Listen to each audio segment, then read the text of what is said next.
एक तू सच्चा तेरा नाम सच्चा, एक तू सच्चा तेरा नाम सच्चा, एक तू सच्चा तेरा नाम सच्चा, एक तू सच्चा तेरा नाम सच्चा। कोई नहीं तेरे जैसा तेरे सिवा, एक तू सच्चा तेरा नाम सच्चा। सब जगह तेरी रोशनी का दरिया, एक तू सच्चा तेरा नाम सच्चा। सब बीमार तू बीमारों की दवा, एक तू सच्चा तेरा नाम सच्चा। बेहतर है बहस से जिक्र तेरा, एक तू सच्चा तेरा नाम सच्चा। ये मेरा जिस्म है महल तेरा, जहाँ रात दिन चमके नूर तेरा। इस नूर का तवाफ करे सातों आसमां, हर फरिश्ता नूर में करे सजदा। एक तो सच्चा तेरा नाम सच्चा, एक तो सच्चा तेरा नाम सच्चा। वेद ध्वनि घर घर से उठ रही है या नहीं? प्रतिदिन सूर्योदय में यज्ञ संध्या आदि हो रहे हैं या नहीं?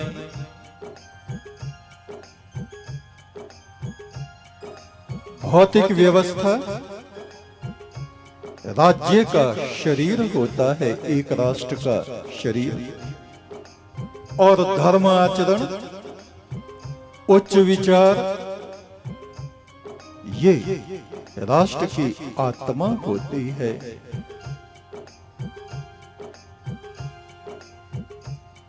दो सन्यासियों को राजपुरुष महादेव शिव के पास ले जा रहे थे। बीच में शिव के सेवक नंदी मिल गए। कहा, इनको कहां ले जा रहे हो?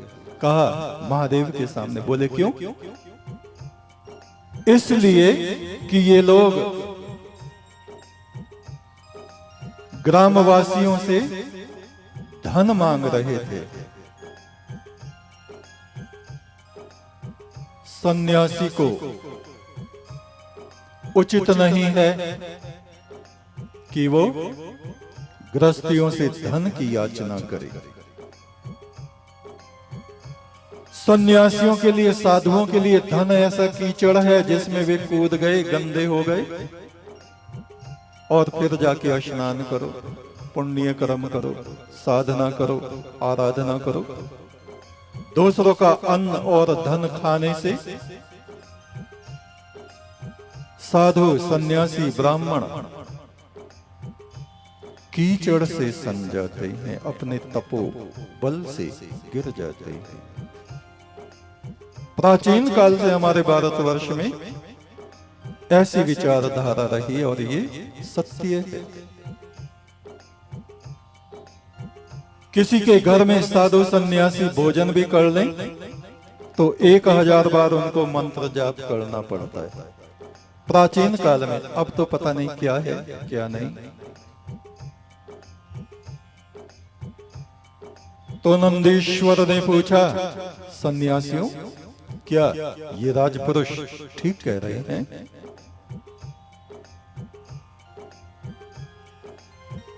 उन्होंने अपने नेत्र पृथ्वी की तरफ झुकाए, कहा, हां देव,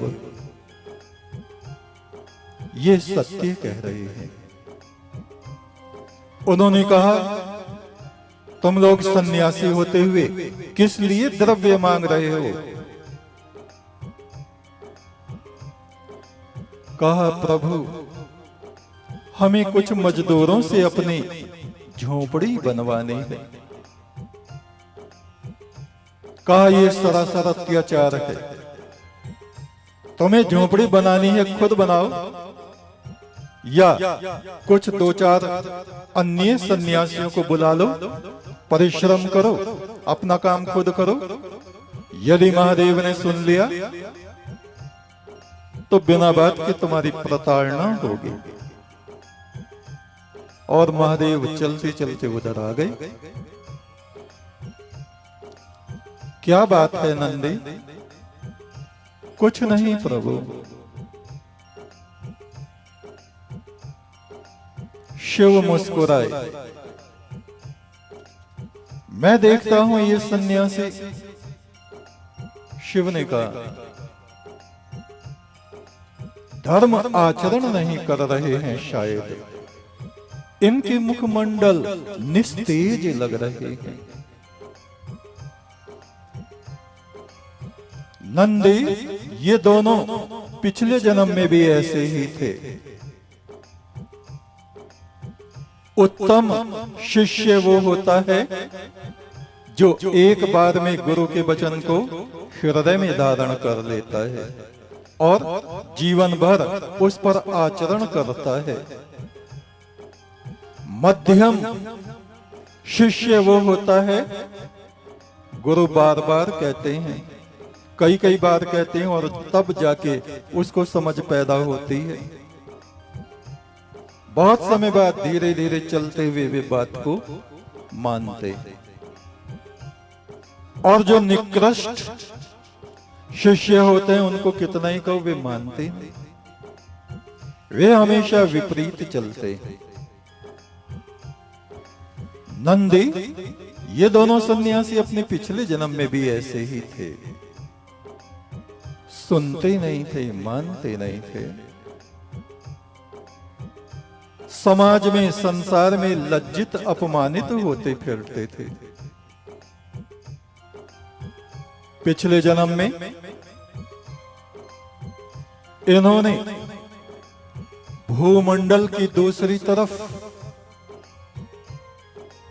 जन्म ग्रहण किया, जिसको हम लोग नागलोक कहते हैं।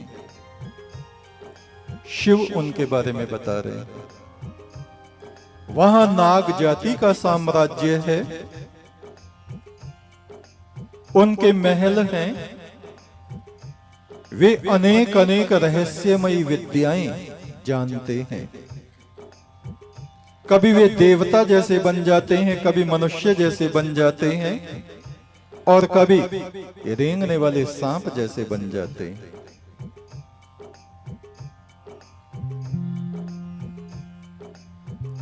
ऐसे नागभूमि में इन दोनों का जन्म हुआ था। विद्या प्राप्त करने गुरु के यहां गए, दोनों में मित्रता बनी रही। 20-25 वर्ष बाद गुरु के घर से वापस आए। आके देखा हमारा घर, हमारा परिवार बाढ़ में बह गया, नदी की बाढ़ में घर बह गया, संपदा बह गई, परिवार के सदस्य बह गए। बड़ा दुख हुआ।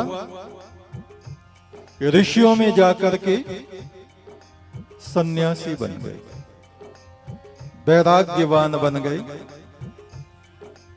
किंतु वैराग्य टिका ही रहेगा बुद्धि में, ये कोई जरूरी नहीं।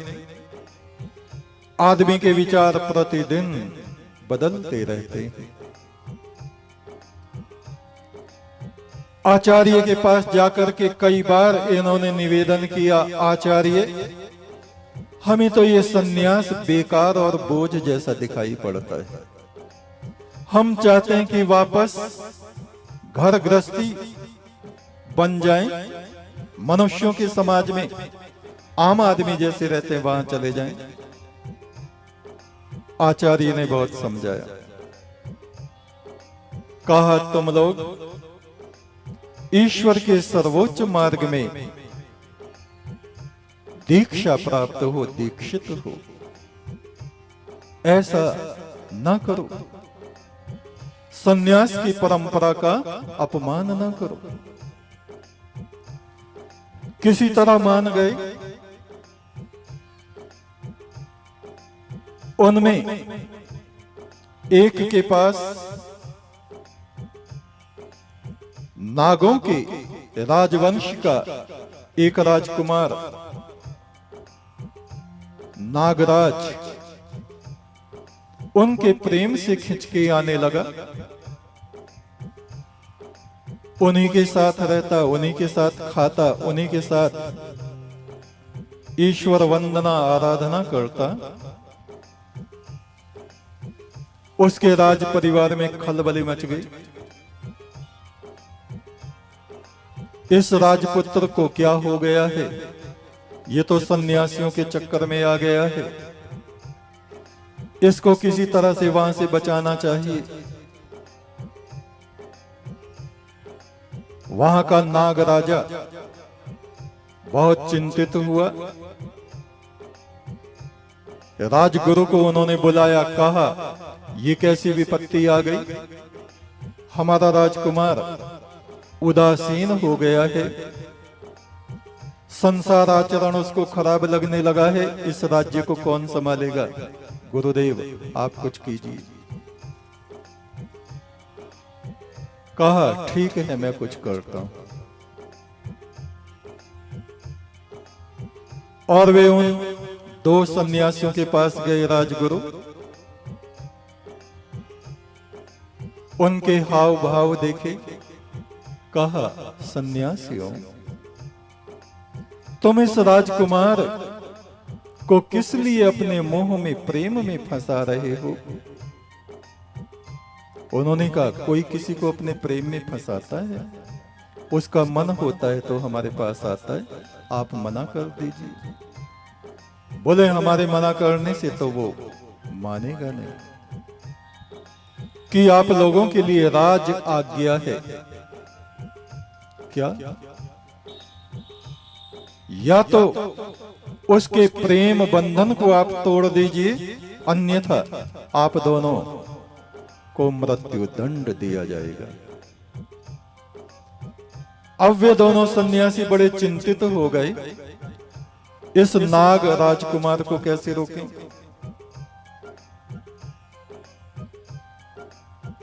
कुछ दिन बाद वो राजगुरु फिर वहां आए और कहा राजकुमार के स्वभाव में कुछ भी परिवर्तन नहीं है, आप लोग कुछ उपाय क्यों नहीं करते? अन्यथा दोनों को हम प्राण दंड दिलवा देंगे। सन्यासी परेशान हुए। उन्होंने कहा हे राजगुरु हम क्या करें? कहा मैं एक उपाय बताता हूं। तुमसे वो राजकुमार अतिशय प्रेम करता है।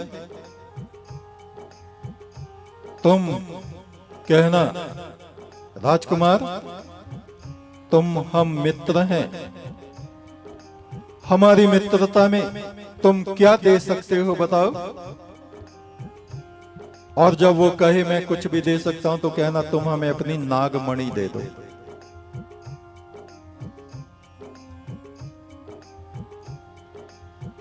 अगले दिन वो राजकुमार आया। उन सन्यासियों ने कहा नागकुमार आप हमारे मित्र हैं, क्या आप हमें कुछ दे सकते हैं? कहा बताइए। प्राण भी दे सकते हैं कि नहीं? आपके पास जो नागमणि है वो दे दीजिए। नागकुमार मौन हो गया, उदास हुआ, अनमना हुआ। थोड़ी देर बैठ के वापस चला गया। अगले दिन आया, उन्होंने फिर वही कहा। तीसरी बार आया, उन्होंने फिर वही कहा। नागराज ने कहा देखो नाग सब कुछ दे सकते हैं मगर अपनी नागमणि नहीं दे सकते। आज से हमारी तुम्हारी मित्रता खत्म।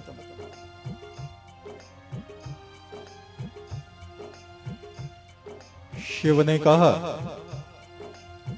कोई सप्त मणियों में, सप्त रत्नों में, राजभवन में रहने वाले नागों से अति दान मांगे, आज भी मांगता है, कल भी मांगता है, परसों भी मांगता है, तो वे भी उसका त्याग कर देते ही। ऐसे ही उस नाग कुमार ने इन सन्यासियों को त्याग दिया था पिछले जन्म में। और हे सन्यासियों, तुमको किसने शिक्षा दी है कि तुम धन द्रव्य मांगो? अनाश्रुति योग सन्यासियों की संपदा होती है। अपने आप जो उनको मिल जाए उसमें उनको संतुष्ट रहना चाहिए। जो मांगता है वो अपनी स्थिति से गिर जाता है, अपनी महानता से गिर जाता है। जाओ,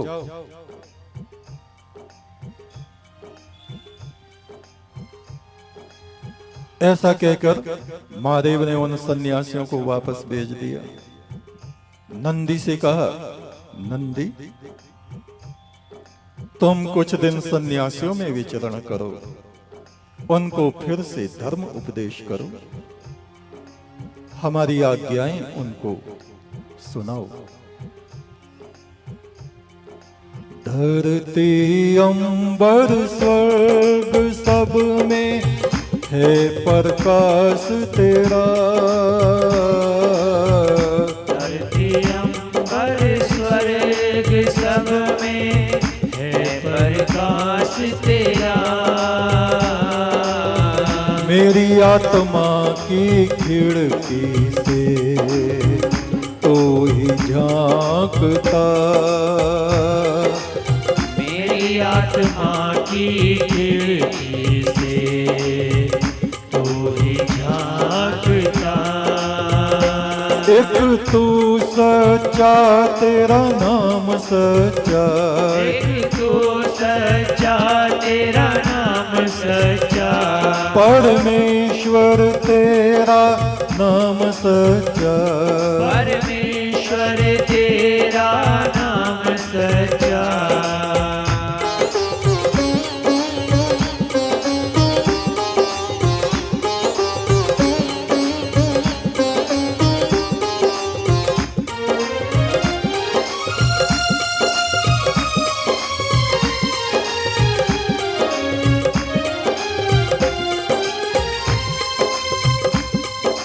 मेरी चेतना के ऊपर तो ज्योति बन के तैरता। मेरी चेतना के ऊपर तो ज्योति बन के तैरता।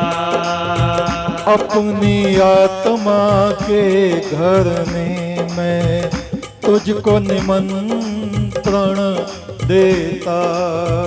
अपनी आत्मा के घर में मैं तुझको निमंत्रण देता। तू देवों के विचरण की प्रकाश भूमि बना हुआ। तू देवों के विचरण की प्रकाश भूमि बना हुआ। सबकी अंतर आत्मा में तू ही सुगंध बना हुआ। सबकी अंतर आत्मा में तू ही सुगंध बना हुआ।